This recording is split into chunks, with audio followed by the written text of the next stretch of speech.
both of you, like tens of millions of others, were thrown off a very specific track by what happened in March. And so, Katie, let's start with you. As refined and as disciplined as your regimen has been swimming, just talk about what COVID did to disrupt your planning for what you thought was going to be July 2020 is now going to be July of 21. Right. Well, first off, thanks for the kind introduction. And Laura, it's great to meet you virtually. I don't know if our paths have maybe crossed very briefly in years past, but it's fun right now to connect with Olympians at a time when we would typically be coming together as Team USA.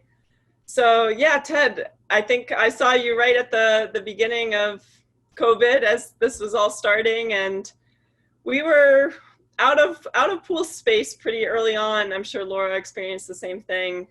Just all the pools shutting down, everything shutting down, schools shutting down, competitions being canceled, everything. And you could kind of see the postponement of the Olympics coming, and it was a matter of weeks. And at some point they made the decision, and at that point I was able to kind of reset my mind and start turning my focus towards this next year.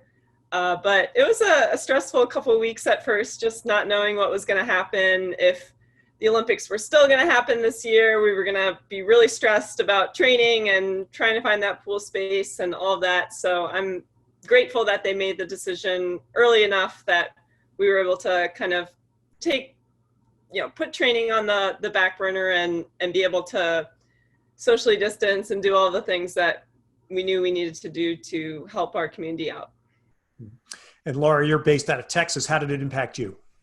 I'm very similar. We were actually at a meet in San Antonio when the NCAAs got canceled and everything, it just seemed like the whole world just began shutting down. And every day we were waking up to a new damage report. And so we came home that next Monday, I think it was maybe March 16th, and everything here shut down as well. And we were scrambling because one of my teammates was on the World Cup team, which is where our country earns their Olympic spots. And that was going to be in April. So we were scrambling to try to find any pools that were open, because I still had trials in June. And, that's when, like Katie said, it was kind of this panic of we think everything's going to shut down, but we don't know, and you have to be ready just in case it doesn't. And so that first couple of weeks was it was very stressful, just the unknown, and I think that's what really took a toll on a lot of us. And every day it was like, well, we'll decide in a month, or we'll know at this point. And that was so hard to hear. So when they finally decided to postpone it, honestly, I was kind of relieved, like, okay, well, at least we can stop stressing at this point. We can kind of get everything back together, form a new game plan. We have time now.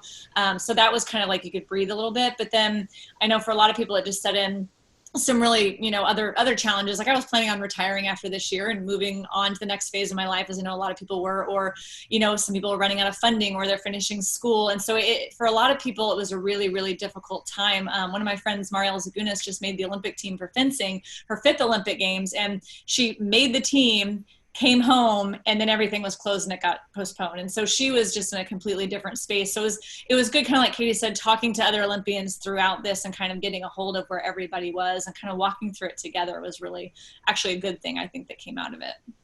You used a word, Laura, that I was going to ask you, so I'll come back, because Katie, I think I sensed it from you that when the decision to postpone the games was made, I sensed you exhaled. You felt relieved. For sure. Ted, you were very helpful early on in helping us find some pool space here in the Bay Area, and I'm really grateful for that.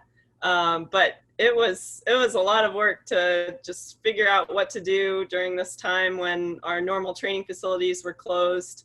I ended up swimming in a backyard pool for 3 months. A very kind family let us swim there, and it was great. It did the job, but by no means was I training like I would be for an Olympics this summer. So it was definitely a relief, and I'm glad that we now have this year to be able to plan out what we're going to do and how we're going to train, even if it's going to look a little differently.